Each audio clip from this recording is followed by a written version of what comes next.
got a great tone to play, you know. Just, Hello? Have you ever snogged a lady? We had a technical problem. Are we on? Yeah, we're on there. Can I swear? Shit! Welcome to another episode of Crunch and Roll, the podcast for people who know that hitting the vocal is a non-violent act and selling the new music doesn't involve any money changing hands, and of course, there's not really a lucky line 97. Each week we speak to a shining light from the radio industry, past or present, and we cover topics from have you ever seen a ghost in the studio to whether or not you should really eat any food that a listener leaves you on reception. My name's John Fox, known to some as Foxy, done breakfast shows across the UK on commercial stations and more recently the BBC.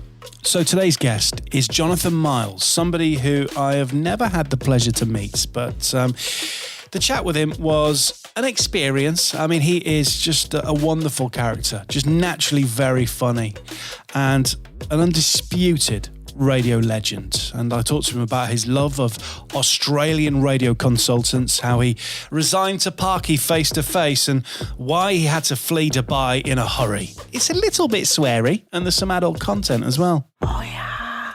Jonathan Moyles, how are you? Hello, sir. Thank you for having me. Not many people have. Here we go. I love it. Jonathan, our paths have never crossed. This is the first time we've ever spoken. I've ever seen you. You're a beautiful man. Well, you're kind. The first question you asked me was, what is my star sign? Is that important to you, is it? It's what I always do. It's a conversation starter at least, you know, and I know a tiny, weeny, ickle bit about astrology, and I always go on, as people will tell you if you eventually know anybody I know, about retrograde Mercury, which as we do this is about to happen, and it says everything haywire. Communications, you need to dot the I's, cross the T's, don't travel during retrograde Mercury. 2 presidential elections were done under retrograde Mercury. George Bush's one, and you know what happened there. I think Donald Trump's one, and you certainly know what's happened there. Yeah. So I bang on about bits of astrology that I basically know nothing about, but it amuses me. You sound like you know what you're talking about, which is great. Now, Jonathan, look, as always, you know, I'm joined by somebody who's got an incredible CV. You started at BFBS. Actually, I started in hospital radio in 1976, I think it was. There was a point one night, and I will always remember it, where I put 2 records together and I created an atmosphere. And I was like, oh, because for me, it's always been about, shall we say, the emotion. And I thought, oh, okay. And I didn't think much more about it. Anyway, I went to Capital Radio, as it was then, in May 1979, where I was a T-boy, and I worked in Studio 4, which was the place where we had bands in, because at the time, I don't know how old you are, John, but we used to have a restriction on needle time, so we couldn't play records all the time. So we used to have bands in to do covers, and I became a presenter there, but I was bloody awful in hindsight. And then I went to BFBS in 1989. You mean you worked with Chris Tarrant? Everybody talks about how good Chris Tarrant was on air. I mean, what were your experiences working with Mr. Tarrant? He's lovely, and I think he still remembers me as wearing leather trousers, which I actually can't get into anymore. Capital was... I don't know. What was it? I suppose we were all a bit snobby. Because, of course, it was only us and Radio 1. I mean, there were other places, I think, which came, and I can't remember the chronology of where radio stations came. But when outsiders came in, we were always a bit like, oh. And I remember talking to an engineer or somebody at some point, and we went, what the hell's this? Because I think Chris started doing his shows in the Capitol foyer at Euston Tower. I think I'm right in saying that. And then, of course, the rest is legend, you know, and he's a lovely man. And I have to say his son's very attractive. Straight, but attractive. So, you know, Chris was always great and, you know, chaotic. But as I left Capital in 1989, and I think it was after that he really went whoosh. So as soon as you left, Jonathan, Chris Tarrant became successful, is what you're trying to say? Yeah, exactly. Yeah, it was me. But no, I mean, I just remember it all being very chaotic. I mean, Capital was full of disc jockeys at that time. I mean, there were so many. When I'd first started, there was the lineup, which is, I think quite a classic lineup. And then in the 80s, it kind of seemed like everybody was on the air. But those were golden times. And then you moved to Germany for BFBS. Yeah, I think somebody must have told me to say, basically, if you want to get good, you need to leave Capital. And so I wanted to be a disc jockey. I wasn't going to go any further because I was doing all the live work at Capital. I was going out on the Capital rig, as it became, and I was doing all the warm-ups for Pat Sharp, Mick Brown, David Hamilton, Tarrant, and I went out in my own right ultimately as well. But to get any better as a radio presenter, not that I knew how to do that, I had to leave. And so, yeah, I got a job at the same time, I think I'm right in saying, as Clive Warren. And he went to Cyprus and I went to Germany. And I was like, I remember sitting in this place one day going, and it was January 1989. I was like, what have I done? Because the rain was coming down. There was a tank on the forecourt. And I was just like, huh? I'm used to Kenny Everett coming down the stairs and Bros being in, and here I am in Marienburg, which was where the radio station was at the time. And they'd taken me, I think, to RAF Rheindahlen, which is a place I adored. I adored, ultimately. I didn't like it when I started. And I was like, oh, God, they're all in uniform and I'm terrified. I mean, I was 27, 28, so I should have had more about me and been manly, but that's never happened, really. I mean, it doesn't matter what age you are. If you're going to move abroad, that's pretty scary stuff, isn't it? In hindsight, it is. I mean, the thing is, if something's offered nominally, I just do it. And I don't think of the stuff.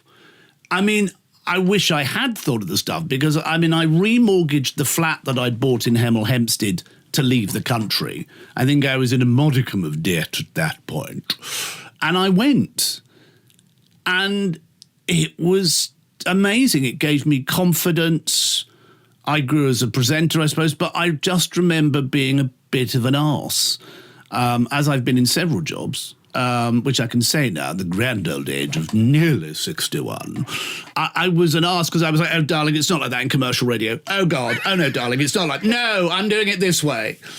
So I was an arse. But we had great times, amazing times. And the Air Force took me under their wing and taught me how to drink. And just, there was my friend Spike, there was the adorable Tony Benn, there was Ian Thickpenny. I remember I was at a party once in the Singleys Airman's block. Oof, get me. And I was at the end of the corridor. There was an open window, and I didn't know about drinking particularly. I'd only had a few gins, and he's like, and I looked at this bottle. He went, "This is my friend Jack. Drink it or wear it." And we went out. We were in a car. There was about 3 or 4 of us, and Ian Thickpenny, huge, built like a tank to me, and he saw somebody bullying somebody else at a bus stop coming out of Rheindahlen. Stopped the car, got out, punched this bloke in the nose, and gets back in the car. And then we go into Mönchengladbach, and I'm just like, okay, boys, look after me. And all there was a trail of, this isn't Ian, by the way, but there was a trail of blood into this bar. This was my life, But I mean, I love the Air Force. They were so lovely to me. So lovely to me. Do you know what's interesting? We kicked off this podcast, Crunch and Roll, chatting to Robin Banks, and he admitted being a bit of an arse. And I think, if I'm being honest, at times I've been a bit of an arse, and you've just said it there. Why do you think we're all arseholes? Oh, God. Well, you're a Scorpio, darling, so you always know best, pomposity, all that, you know what I mean? I think it's probably insecurity, isn't it, really? I mean, I'm probably still like it now to a degree, you know, don't tell me what to do, darling.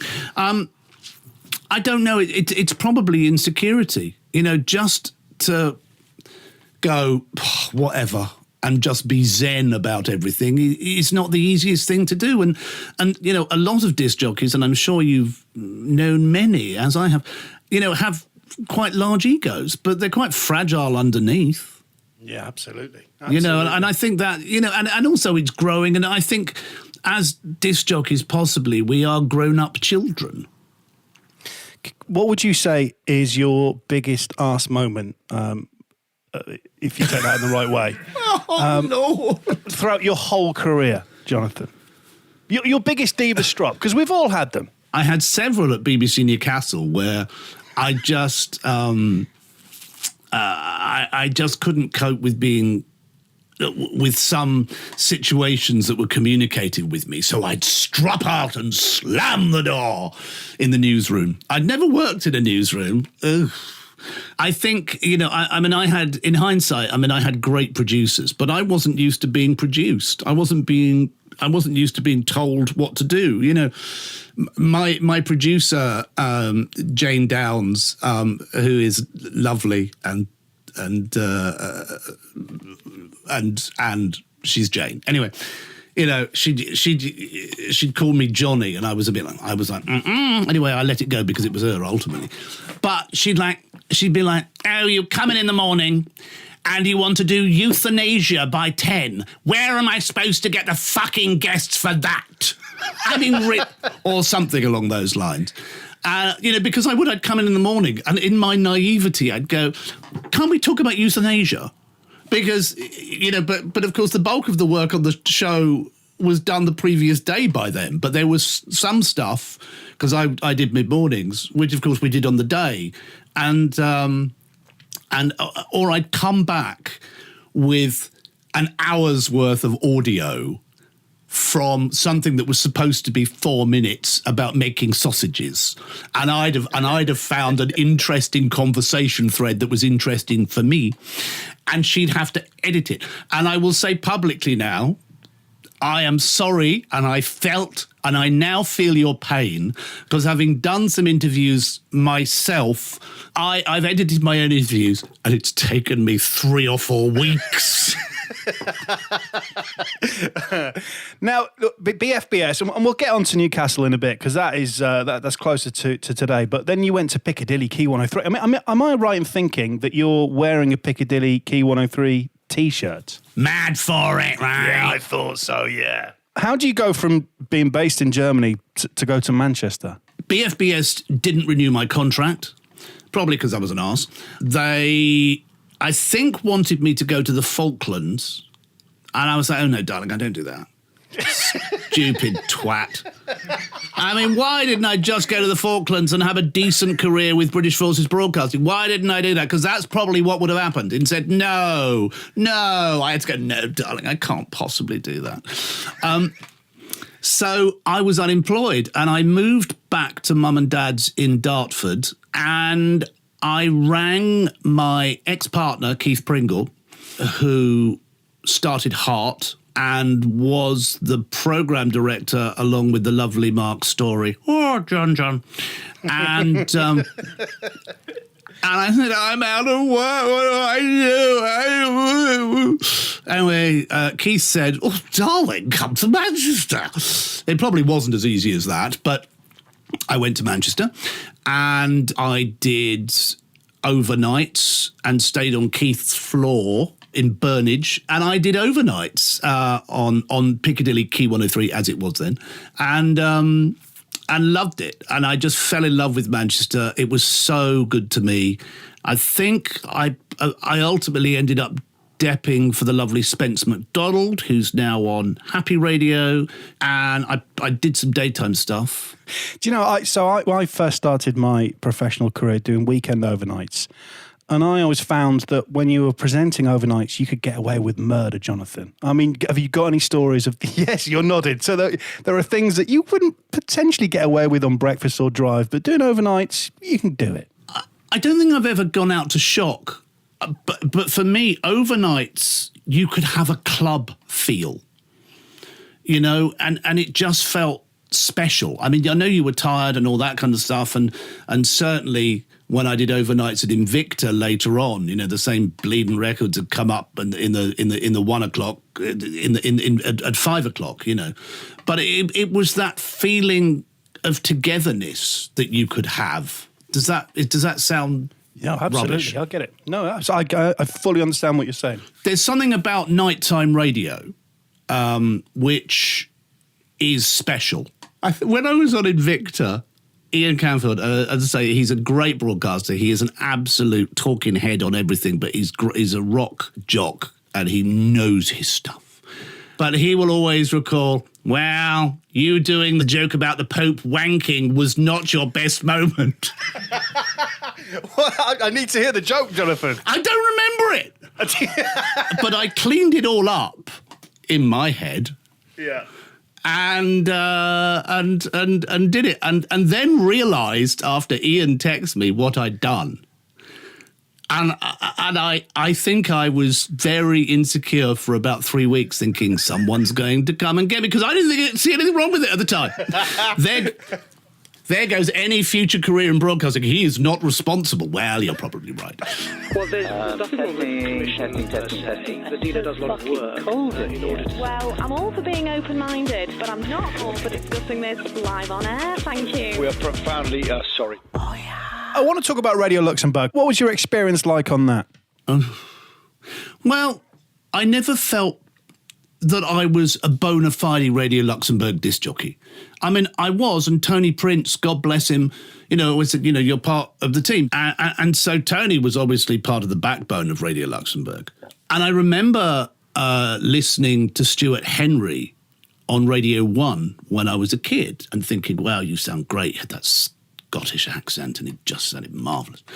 I got to Radio Luxembourg because where was Luxie? Luxie was 92, and I rang Jeff Graham, God rest his soul, and just said, hi, darling, have you got any work? And he's like, oh, come over, or something along those lines. And I drove over to Luxembourg, and it was in the most amazing building. RTL had this huge glass structure, and the English service, as it was called, had this immense studio. I mean, why did it need to be that big? And I never really felt comfortable on the air there, whereas Chris Moyles, God bless him, of course, he didn't start there, but he reveres that time, and that, of course, is where he, whooshed himself and played with him. I was going to say played with himself. I'm sure he did. He's a poppet. He's a Pisces. Adorable. So I'm not going to say that was his start. I can't remember where his start was, but I know that he had to become Chris Holmes because I was Jonathan Moyles. And Chris Moyles, I think they thought was too close together. And anyway, it was such a weird setup. I was there, I think, for 8 months. And of course, the satellite service the AM service had finished. So we were only on satellite and shortwave around the world. So you never knew who was listening. It's not as if it was a big thing locally. And it was very difficult to quantify. And there we all were. There was Chris Moyles, Tony Adams, Wendy Lloyd, the legend that is Mike Hollis, and me it was a weird time because I ended up going bankrupt in Luxembourg. Somebody trashed my BMW in Luxembourg, and that was it over 8 months. We used to have a phone bank in front of us. We didn't get many phone calls, I don't think, but one girl would ring up from somewhere, Moscow probably, going, hello, hello, hello, hello, hello, hello, hello, hello, hello, hello, hello, hello, hello, hello, hello, and that's all she'd do. Hello, hello, hello, hello. And you go, oh. And the record library was obviously stunning. And at the end, they let us have our pick of the record library. And I took many things, including Harpo's Movie Star, which I've always loved. And then when I left Newcastle, I thought I've got to get rid of my vinyl, a lot of which was harvested from when I was at Capital and at Radio Luxembourg. So I sold it all to Stephanie Hurst, all my Luxembourg vinyl. Yeah. She was so happy, because again, she loves Luxembourg so much. So many people do. Okay, so from Luxembourg in 92, GWR, and then Key 103. So you went back to Key 103 and then Piccadilly, 11:52 a.m. and then Jazz FM as well. Tell me about your time at, that sounds great, Jonathan. Jazz, you were jazz fan? John Bache, bless him, liked what I did on Key or 11:52. Thank you, John. He said, come and do some freelance stuff. And this was 97. 98? It's 98, because, that's right, Dave fucking Shearer came in and fucking changed every fucking thing. He's a Capricorn. I remember it well. And he is so lovely. He is so adorable. And I know he's in Australia now. Anyway, so Dave fucking Shearer, he sat me down, he went, Moyles, you fucking talk too much. You're fucking going to fucking overnights. Sorry, everybody, for the S, but that's how it was. And I went, I'm fucking not. And he went, oh. I said, you can pay me off. And anyway, they paid me off. And I went back in the next week for lunch, and Shearer was just fine. Then John Bache called me and said, darling, come and play with us for a while. Love it. So I went and did Jazz FM and apparently terrified the traffic people, or the traffic boy. Because I was like, well, you're cute, which is very me, I apologise to anybody I've ever terrified, but believe me, I am all talk. Oh, yeah. Let's move to Dubai. So, you were there between 98 and 2001, and was that a time when they were building the radio stations in Dubai, the English-speaking stations? No, they were there. There was Dubai 92. Channel 4, I think, was the first commercial one there. I was at Jazz, and a friend of mine was out there, Rick Horton, who used to be on Radio City. Oh, that's my Liverpool accent. Oh, I kissed him, but I didn't go with him. It's appalling, I know. See anyone I've got. I can't remember what happened. I probably rang Rick Horton or Nick Martin. They were both out there. And I said, help. Anyway, and then I get a call to say, can you go and meet Meki Abdullah, who I don't think is any longer with us. And I had to go and meet him in Lancaster. And he went, oh, that's a job. Oh, you'll come. I think he was Syrian, or... No, he wasn't. Was he Syrian? Anyway, huge bear of an Arab man. Lovely. And they employed me. But the bizarre thing was that in 1997, while I was still at 11:52, I'd gone to see my friend Nick Martin on holiday in Dubai. And I was like, oh my God, this is interesting. And never thought I wanted to work there. The studio was a broom cupboard, and I was like, why would I didn't think anything. Anyway, they let me do a show one day because they were short-staffed. So Nick Martin is just like, don't say anything. You can't say alcohol. You can't talk about God. You can't you can't. So I was on the air. So I just went on the air and went, hello, darlings, here we are, or whatever I did. And I remember after the show, which was, I don't know, a couple of hours or whatever, Nick Martin went, never again. I told you, you're new. I was like, oh, love, you know what I'm like. Because people say, and funnily enough, I was at a barbecue with a great friend of mine at the weekend. It was his 20th wedding anniversary. And his son was telling me to apply for BA cabin crew. And he said the magic words that a couple of people said every time. Oh, Jonathan, you'll have to tone it down. I'm like, how do you tone down? I can't do it. If you're at a funeral, it's a different matter. But I'm just who I am. So Nick is one of those people. Oh, you'll have to tone it down. I'm like, what does that mean? But you eventually get a job in Dubai. A year later, Piccadilly 1152 ended because I moved over from Key 103 because I was deemed too old, and did some jazz, and then, long story short, got a job in Dubai and arrived and was like, oh, I live here now. God, it's hot. And I arrived September 98 and I left Easter 2001. And when I eventually got back to the UK, I'd gone to see the doctor, and he said, I suggest you stop drinking for 3 months. Such was the alcohol that we had drunk during that time. It wasn't the easiest thing because there were local British presenters who lived there and, etc.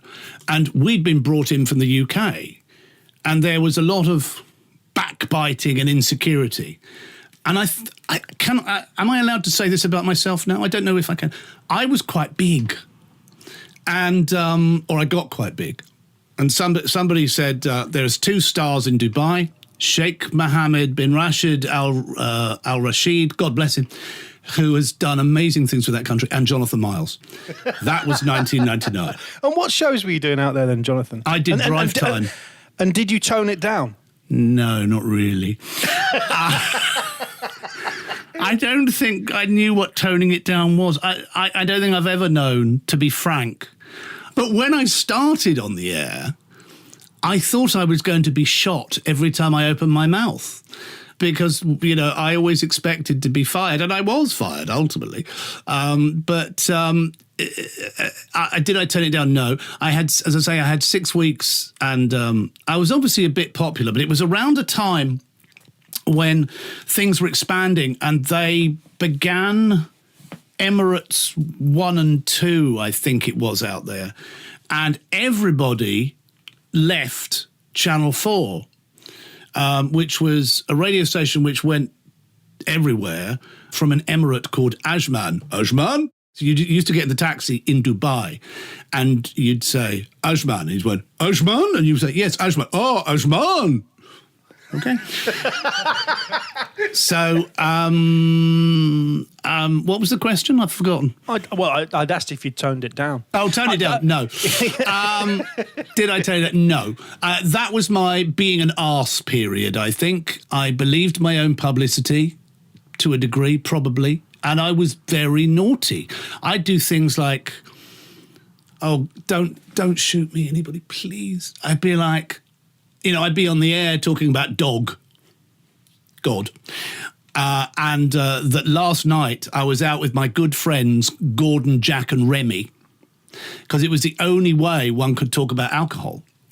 So I invented these ways around it. Why did you get fired from Dubai? From Dubai. Why did I get fired?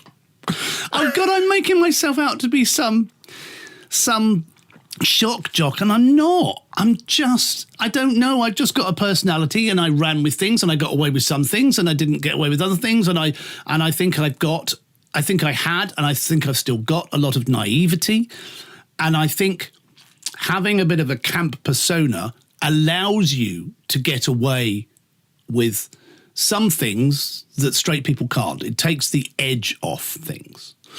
And so some Emirates air stewards got in touch with me and they said, we're having a gay night. And I was like, love, we live in Dubai. They're like, yeah, the Sheikh's fine about it. We've got permissions. I was like, oh, okay.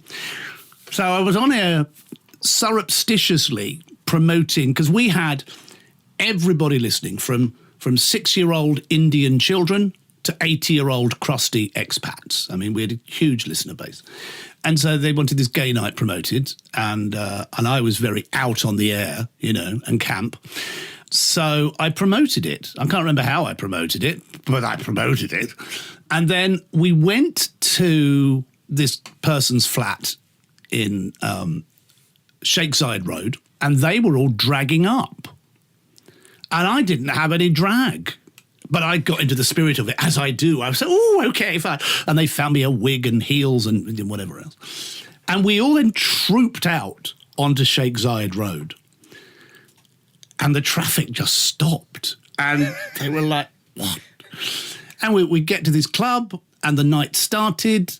And there we all were in drag. There was no impropriety whatsoever. I can tell you that. Somebody interviewed me on camera because they wanted to promote the night to other countries like Singapore and bits and pieces. Anyway, I left early in my heels because I was knackered and I was on the air the next day, and that was that. So I go into Channel 4 the next day, which was Friday, and they went, oh, did you hear what happened last night? I was like, no. They went, oh, it was raided. I was like, oh, was it? Oh. So it was raided. And I said, and this 6-foot-tall air steward, dressed in full Madonna, had rushed out, screaming into the secret police's arms and was in prison. I was like, oh, my God, no. So that happened. And then my boss said to me, you need to lie low. I was like, oh. And I wasn't like terrified or anything. I was like, oh, heck. And then my back went. I remember that distinctly. And then somebody got me a free British Airways ticket, and I went home for a week because I was ill and I brought my holiday forward. And then I was fired by email on Easter Sunday. I was the straw that broke the camel's back. Apparently, in their eyes, there had been all this impropriety, which there hadn't been. Somebody had taken their top off on the dance floor and was told to put it back on. Apparently, there were rude videos. Well, there weren't. I was interviewed on camera about, this night and bits and pieces. There was nothing like that. But of course, rumour. And apparently, I was fired because one of the rumours was that I'd been sleeping with a very prominent member of the royal family, which was all utter crap. But the Dubai rumour mill, and apparently some of them still talk about it now. Which is bonkers. Absolutely bonkers. So I was fired while I was here on Easter Sunday. And I think that actually, in hindsight, had quite a big effect on me. I think I was fonder of it than I realised. Eventually I went to work at a call centre. Dubai call centre. Well, I mean, I'm guessing from previous stories that you've shared with us that to get your next gig, Jonathan, was a phone call made to a friend, because there's been a lot of that, which I think just shows that there is a lot of love in the industry for you. Because you mentioned Mark Story, you've mentioned some people that I really admire. You called them and they gave you a job. So is that what happened next? Yes. and it's very kind of you to say that. Very kind of you. I was in a call centre and, I hated it so much. I mean, I met some lovely people. It was peopled by actors and actresses and stage people who were unemployed, and dressers and things like that. And so it was fabulous. But we had to cold call people like Royal Mail and ask for the person who bought the toilet roll. I mean, it was for Royal Mail. Anyway. And I think I was just desperate. I'd make up any excuse not to go there, which I which only happened once. And I just remember walking around Hyde Park like a zombie going, oh, God, what am I going to do in my life? I can't, Jesus. I can't. And for some reason, I called Michael Osborne, who was PD at Invicta at the time, and he said, I've got 3 weeks' work. And I said, really? You want me to work for you? I said, I'm not 20 and I don't wear a backwards baseball cap. And he went, oh, don't be an arse. Just get your ass down to Whitstable. He doesn't talk like that. Well, he does a bit. And so I was there from 2002 and I was on overnights. And then I got the Late Show. And it was a joy. I mean, I think it was a joy, except for the consultants. Rolls eyes. Well, that's interesting you mentioned consultants, because that is always a question I like to ask. The bad ones you've had, I mean, you don't need to name them, but the worst advice that they try and give you. At Invicta, I had 2 Australian bosses. One, Rebecca Trebojevic. Mate, you can't put white guitar next to a soul track. You can't do it, mate. Mate, you're not playing enough soul. You're not doing this. She was the most passionate woman. And she never took off her denim jacket. We thought she lived in it. Literally, she never lived in it. And but she was glorious. I think she was the one that gave me the Late Show. And then another guy came who was lovely. But he's like, mate, I'm taking all the furniture away, which is what they do. Dirk Anthony, who I love, but he did the same thing at GWR. Mate, I'm taking all the furniture away. I was like, what the fuck are you doing? What? What do you mean I can't say that? You've given me a ring binder with GWR, the Better Music Mix. Oh, fuck off. And can I just say, I love Dirk. He's a Libran. He's adorable. He's attractive. He's married, unfortunately. But anyway, but you know, these people came in at a time. I think it was the 90s and obviously the 2000s. When Australia kind of ruled the airwaves in England and ruined it completely, especially in London. And when GWR did their boardroom shenanigans and moved into Capital or whatever they did, somebody there, well-renowned, who was one of the hand clappers on Queen's We Will Rock You, he said it was the day the music died. And I don't know whether it's true, but apparently they used to take the middle 8 out of songs, and certainly all the rap, because it was no rap, less crap. What was it? What was this tag? I can't remember what the tagline was. No rap, less chat? Oh, it was trap. No, I thought it was crap. Oh, God. So, you know, at Invicta, I had 2 Australian bosses after Mike Osborne. And I always see those people as the consultants. And again, at GWR, there was a guy, Bill Clements, and whoever his cohort was, they were Australian. They came in and, mate. And they said to me, you're a vaudeville act, you are. You're a runaway train. I was like, yes, I probably am. And in hindsight, I know exactly what they mean. In hindsight, it's only hindsight. I know exactly what they mean. But at the time, I was like, who the hell do you think you are? Because I've been to Capital. I know best. Oh, shut up, Jonathan, you dick. And this is what I mean. My mother said to me many years ago, she said, Capital ruined you because you started at the top. And I did, you know, and I did in terms of, I was at Capital. I mean, it was like nirvana, you know, Michael Aspel, Kenny Everett, Graham Dean, Nicky Horn, Mike Allen, God rest his soul. I mean, I feel myself tingling when I say those people. Roger Scott, my hero, Mike Smith, Adrian Love, who I was assigned to once at the 1979 Capital Jazz Festival at Ali Pali, where there was B.B. King and Stefan Grappelli and Chuck Berry and all those people. And I was on stage. I had to keep Adrian away from the Pernod bus. Now, I was 17 or 16 or something. What the hell did I know about drinking and all that? You know, I didn't really, apart from I did it badly. And Adrian was on stage at one of the stages, or the stage at Ali Pali, and I was behind. I was at the back of the stage, and he went, "You want some more, you bastards? You come back tomorrow."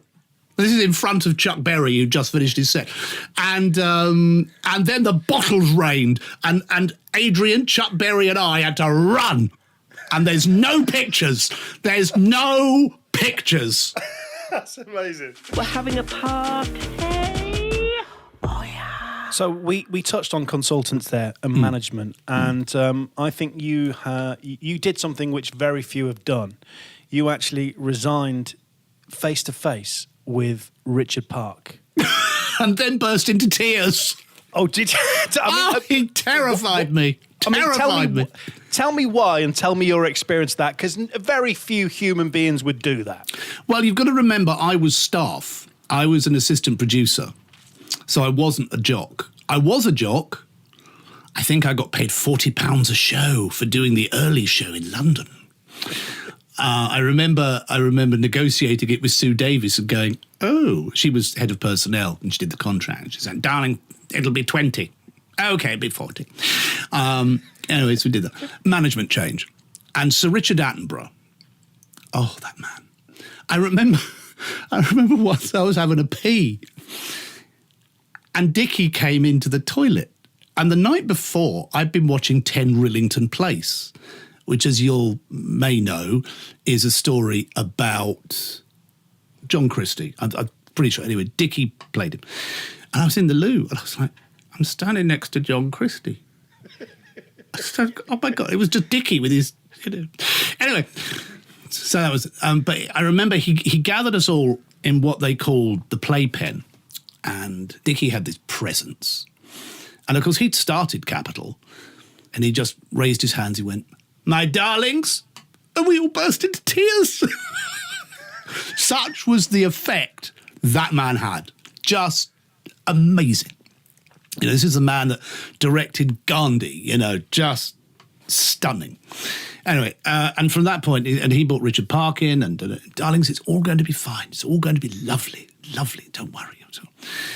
So we were all like, okay, there's a man coming in, and you know.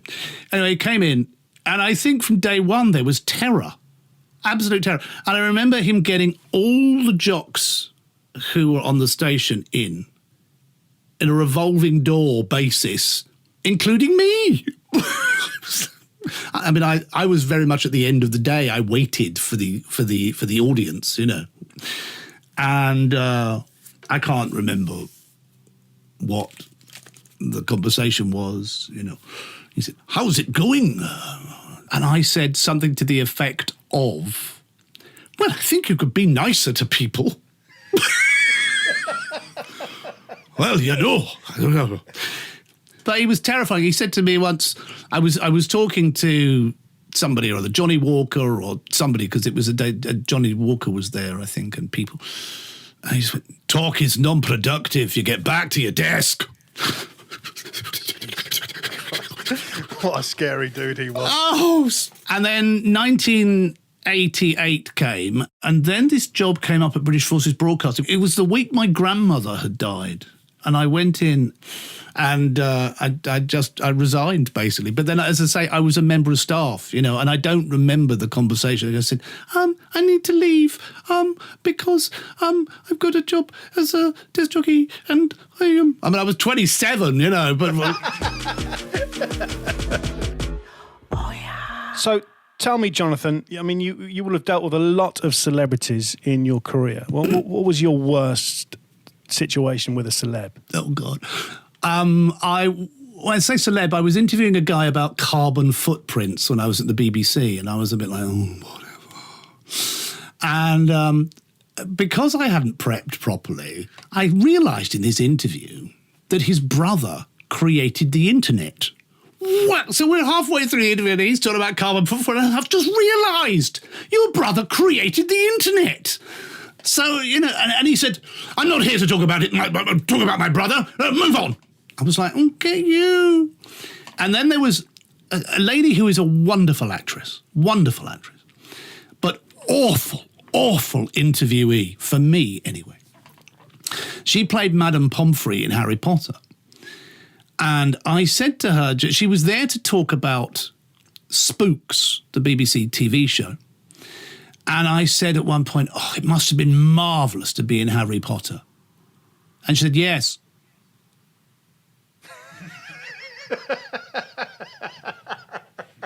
And that was that. And then there was the final, I suppose my final memorable one. Oh, that's right, Alistair Campbell. I remember I was in the office. I was terrified. I was going to do Down the Line with Alistair Campbell. And I went, I don't know that about politics. I'm small and gay and naive. He went, shape up, man. Do they even allow your sort up there? He was brilliant. He was absolutely lovely to me. And because I wasn't, shall we say, John Sopel or somebody was pointed, in my style, because I wasn't, he gave me an awful lot. We're having a party. Oh, yeah. So then you moved on to a few more commercial stations, and then you went to what some consider as the dark side. You went to the BBC, something which I have done as well. And for somebody like yourself who's spent so much time in commercial, I mean, how did you find the experience at the BBC? Because you were there for BBC Newcastle. You were there for some time, Jonathan. Yeah, 7.5 years. Everybody had always said, oh, darling, you're so BBC Local Radio. That's where you should go. BBC Local Radio. People had always said that all my career.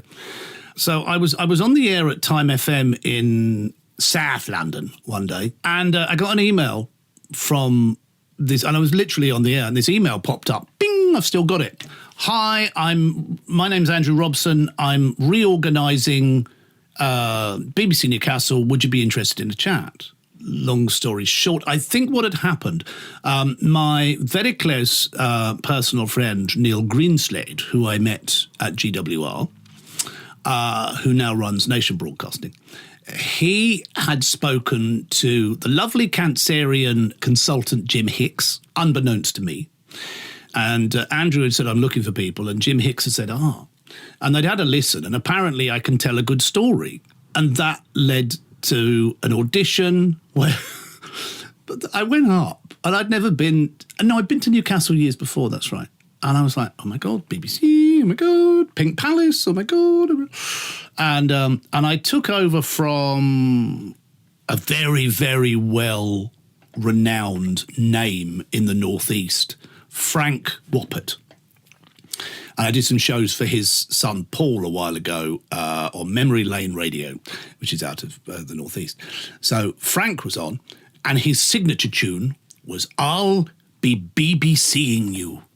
And it was really, really in the style of 1940, and it was good night, everybody.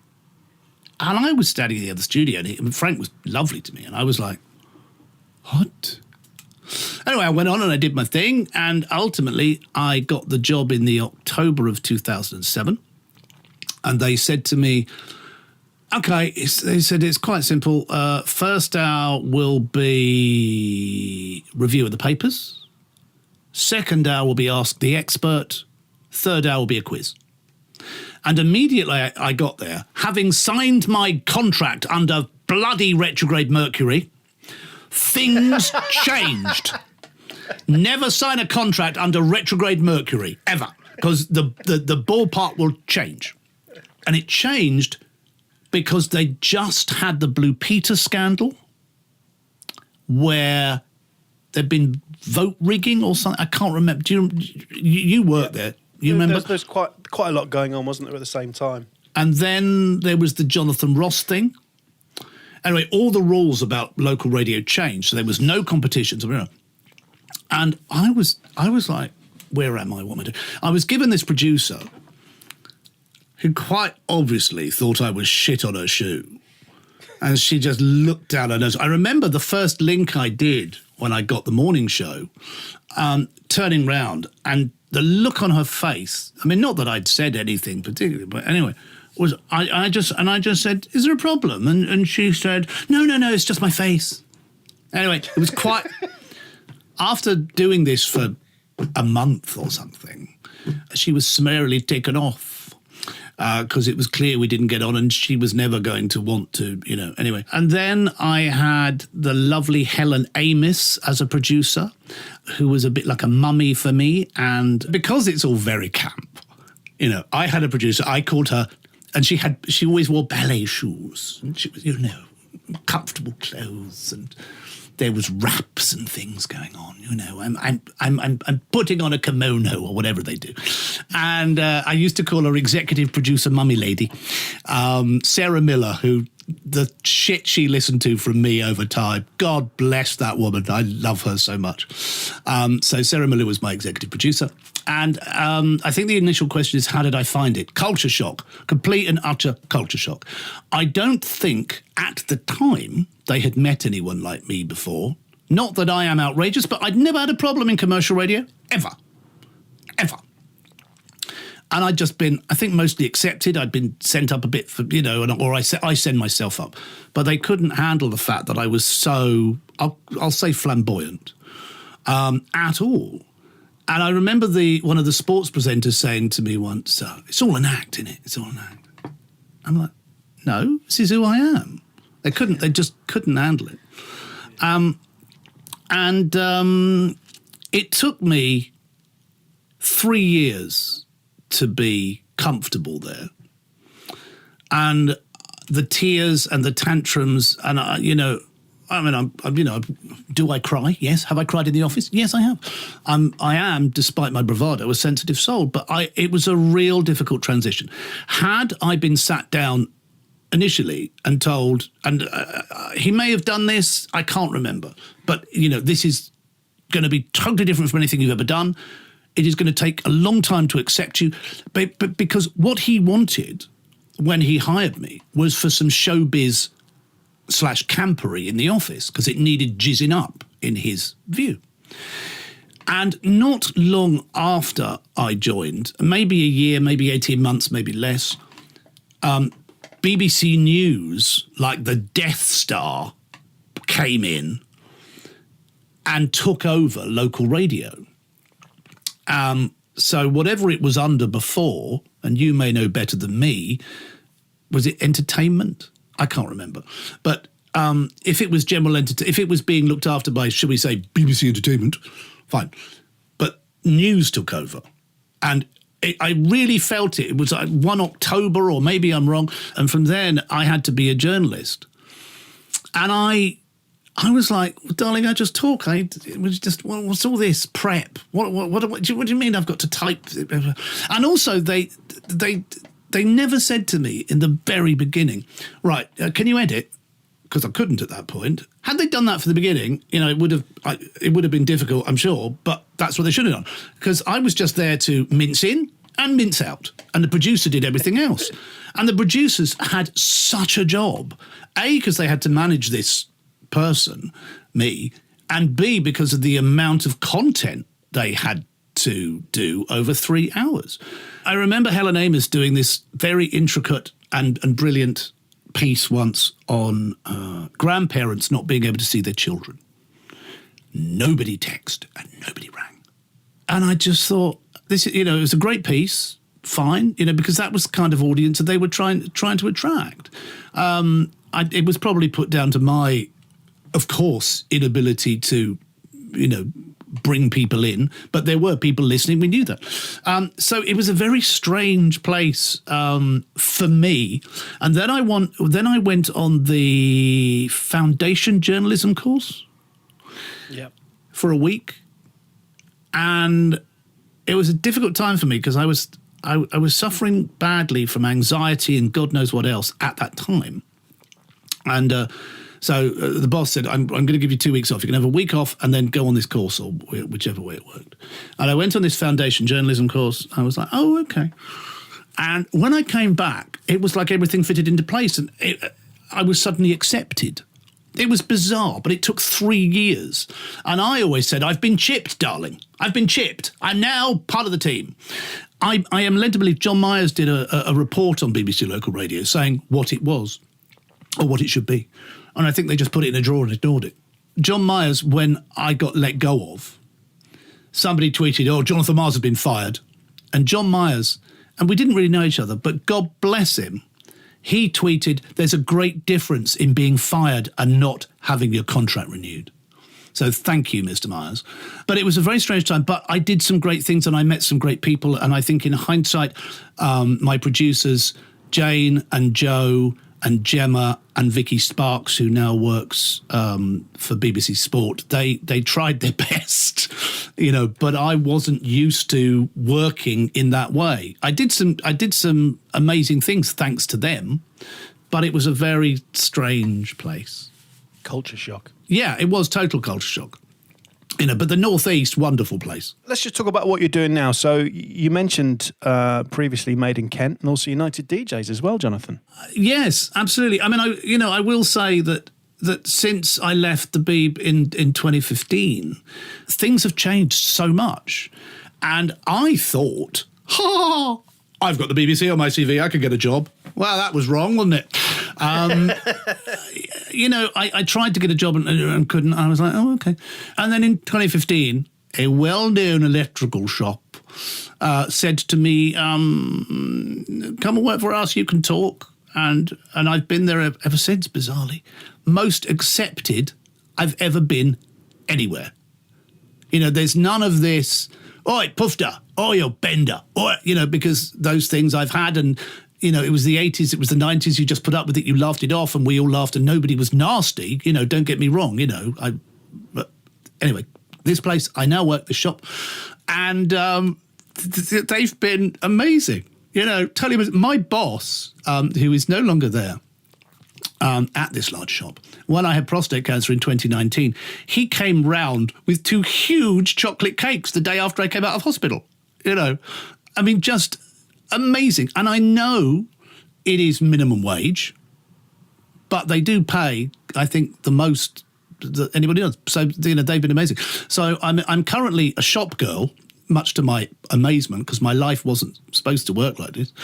And after a little while, UDJs came along, and I did a show a week, which took me a week to produce, because I could suddenly pick music.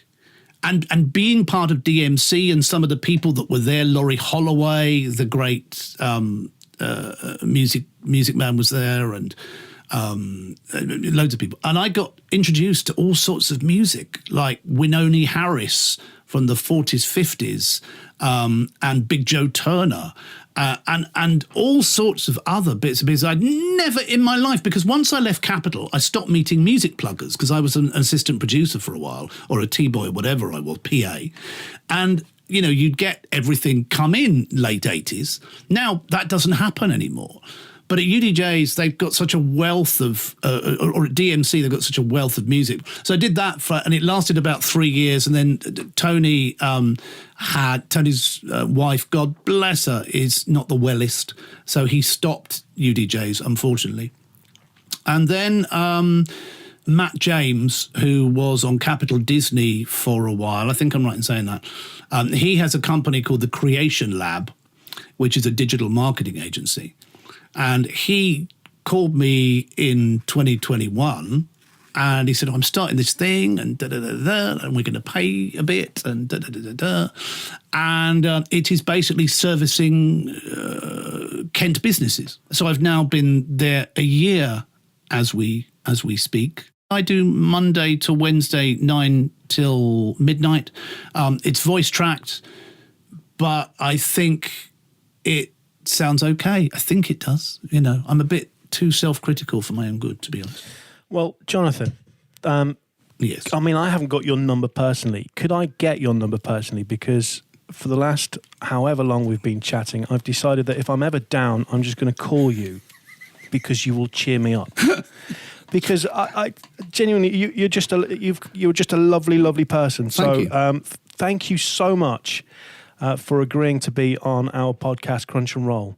It's an absolute pleasure. Thank you very much for inviting me. So thank you very much. You've been listening to Crunch and Roll with me, Jonathan Moyles. God, why did you listen? Now you know everything.